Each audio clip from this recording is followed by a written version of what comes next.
Okay, so I want to quickly go over something um, and explain why you don't have to remember your heart rate and blood pressure. Because if you can understand this one concept, it's going to solve 90% of your problems, and you'll be able to figure out your heart rate and blood pressure just on the facts. Um, Now, this works, like, again, 95% of the time, but you're going to have certain cases where the body's going to do something different because it is a complex system. But if you can understand this, then it will save you a lot of time. All right, so basically it works like this. If you remember anything at all from chemistry, the ideal gas law, okay? Basically, what the ideal gas law, it actually identifies the way gas behaves. But it can be applied to anything. And in this case, we're going to apply it to the human body. All it pretty much states is that if you have a big container, all right, and of course this is a sealed container, if you add more fluid to it, then you're going to increase the pressure. That simple. The more stuff you have in a sealed container, more stuff you have, more pressure. Too easy, right? Naturally, if I take away stuff and I take it down to here, I'm going to decrease the amount of pressure exerted on the container. All right? So, pressure is everything that's exerted outside of that. So, more stuff inside, more pressure. All right? Less stuff inside, less pressure. It's that simple. Now, there's a couple of other elements we need to look at.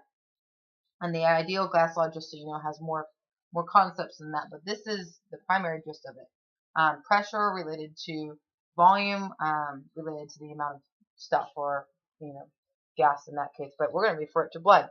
All right, now let's say that I have this much fluid in my container. All right, and I'm not going to change the amount of fluid, but I start smashing that container down. All right, so I'm going to make that container even smaller. What's going to happen? As I make my container smaller, I am going to increase the amount of pressure the fluid is exerting onto it. So if I decrease the size of the container, I'm going to increase my pressure. More stuff equals more pressure. All right, less stuff equals less pressure. We got that one. All right, and if you look at it, the smaller the container, the more pressure you'll have. All right. Obviously, if I take this substance and I make it into a much bigger container, what's going to happen? Well, besides my fluid going down, I'm going to decrease the amount of pressure that I have. All right. So the bigger the container, the lower the pressure. Now that's assuming that you haven't changed the volume in here. Okay. So same amount of volume. All right. Let's apply this really quick to a pond. All right. So I have a spigot and water's coming out of it. Okay.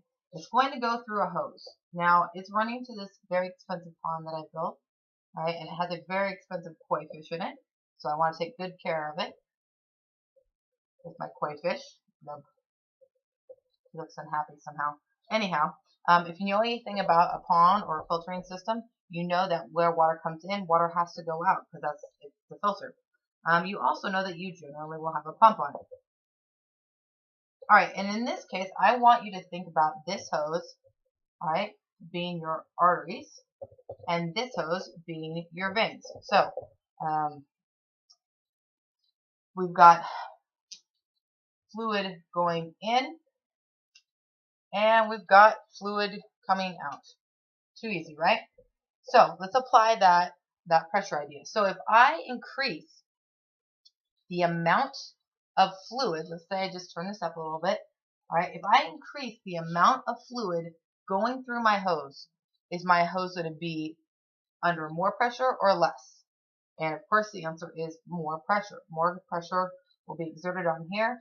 Water is going to start flowing out like this, all right?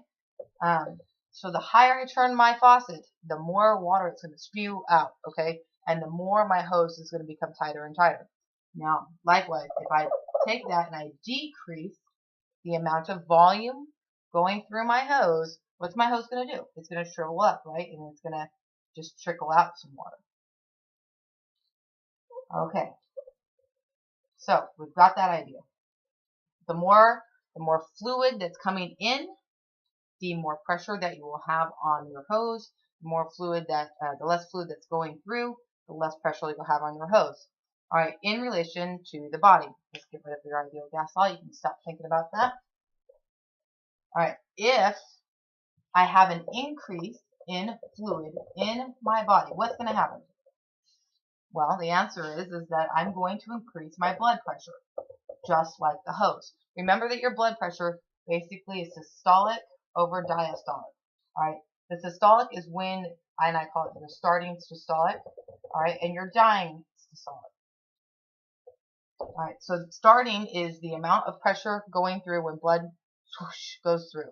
All right, the dying or diastolic is when there is no more pressure going through. So if I was to have this water spurting out like this, spurt, spurt, spurt, that spurt of water going through is your systolic. And of course, when the hose doesn't have water in it for that short period of time, will be your diastolic. Okay, so the more fluid I have in my body, the more my blood pressure. So when you have more fluid, you have more blood pressure. Too easy, right? Guess what happens when we have less fluid in our body? We start losing fluid, all right? If I lose fluid in my body, I'm going to decrease my blood pressure. Too easy, right? Makes sense? Think about a hose, all right? Think about the water going to the hose, the more water going through, all right? The more pressure, the less water going through, the less pressure, all right? Try it outside. Okay, so we've got that concept. Now, let's say that I have this hose right here, and I make my hose really big. Same fluid is going through it, all right? I've got it set now. I'm not changing the amount of water going through it, but I make the hose bigger that's going to my pond. All right, and in here, the pond actually represents all of your vital systems, all right? Everything that the body is pushing fluid to. All right, so let's say I increase my hose size. If I increase my hose size and I don't change the amount of fluid coming out, what's going to happen to the pressure on the hose, or how much water is going to spew out of this? Well, the answer is the same amount of water, but under less pressure. All right, if I step on it, if I step on the hose, what happens to the hose? Water shoots out like this, right? Or if you put your thumb over it, the water shoots out. You haven't changed the amount of water going through it, but you've changed the pressure. So if I have a big hose, I'm going to decrease the pressure. All right, so when I have vasodilation, right? If I have vasodilation, I'm going to decrease my blood pressure. Too easy, right? So when my veins are big, or when my arteries are big, I'm decreasing my blood pressure, okay? So vasodilation. Now, let's say that I smash that hose down. Let's call it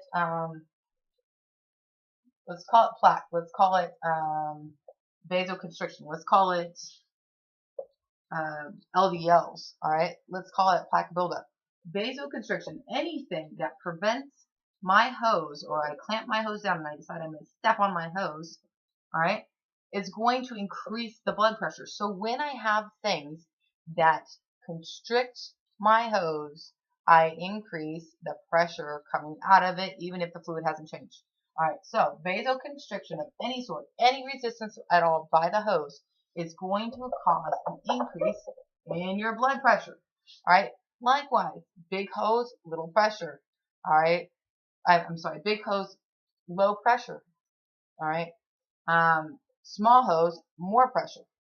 Remember, blood pressure is a measurement of your blood's pressure on your vascular system. All right, so all right, now let's look at something else. If you haven't figured out, the body is this amazing system that has all types of things that it does to save the most important structures that you have. All right, so let's look at something else. Let's say that my water starts getting low. All right, and this is where people get confused. My water in my koi pond starts getting low. Ooh, that's not good, right? And I want to make sure that my koi fish don't die because they're super expensive. So what I'm going to do, I can't increase the fluid right now. My fluid is set where it's at. There's a lock on it. I cannot increase the amount of fluid to my fish. But what I can do is increase the pump. Alright, so if my pump represents my heart, I can speed this up in an attempt to run this through faster. Okay, again, if my fluid is low in my pond and my koi fish is about to die, which is not good because it's expensive, alright, and I don't want fish to die anyways. So if my fish is running out of water, then what I'm going to do, if I can't increase the amount of fluid, is I'm going to increase the pump's rate, which is your heart rate. Alright, so let's think about this in relation to the body. So my vital systems, my organs, are realizing that it's not getting enough blood flow. Alright, it's like, oh man, I'm not getting enough blood, and because my blood pressure is low, the amount of fluid running through it is low. So what does it do? It's going to boost up that pump or your heart rate. So if I have a low blood pressure, the body is going to try and fix that by increasing this pump right here to run it through, right? So when we have low blood pressure, we're going to have a high heart rate. Like, look at shock. You are going into shock because your body's not getting all the fluids it needs. All right. And if it's not getting all the fluids it needs, it's going to say, well, I can't increase my fluid rate this second, but I can increase the rate at which it's going through my pump. All right, so fish will get enough water. Now, at some point, of course, your body's going to start dying off, and then as you have organ failure, this system is not going to apply anymore. Your fish will be dead. Your pump will be starting to go because it has no water. Okay, so let's say I have just tons of blood pressures. I have a ton of fluid added to it. Like somebody came in and just straight dumped fluid in. Alright? They dumped fluid into my pond. If I dump fluid in my pond, this pump is going to recognize it. Alright? Oops. And it's probably going to decrease your heart rate. Now again, there's other factors. You have to consider the fact that we have drugs that change this. There's certain hormones that will change this. But for the most part, this is how the body works. Alright, it works on the ideal gas law. If you increase the amount of fluid running through it, you will increase the pressure. Less fluid, less pressure. Alright, if I decrease the amount of space that I have to run something through, just like my hose, if it's a big hose, alright, I'm going to decrease that pressure. Alright, if I clamp off my hose, I'm going to increase the pressure and it's going to spurt out. Alright, so as I decrease the actual space, I will increase the pressure. As I increase the space, I decrease the pressure. And if you can think about that, it's going to solve like 90% of your problems and you won't ever have to memorize this. And if I haven't said so already, my mom showed me this and it makes 120 billion% sense. But in a nutshell, that can be applied to a lot of situations, and you can stop trying to memorize every single symptom and exactly what your heart rate and blood pressure are. Again, there's drugs that affect it, and there's certain things that you've got to look at, but this will solve most of the issues. So just remember your pressure, all right? Pressure, if I have more pressure going through my hose, if I have more pressure going through, more fluid going through my hose or through my artery, then I am going to increase the pressure. So it's just that simple. High blood pressure, low heart rate, vice versa. And that's easy peasy. So you can stop trying to memorize all of that stuff because it's wasting your time. Alright,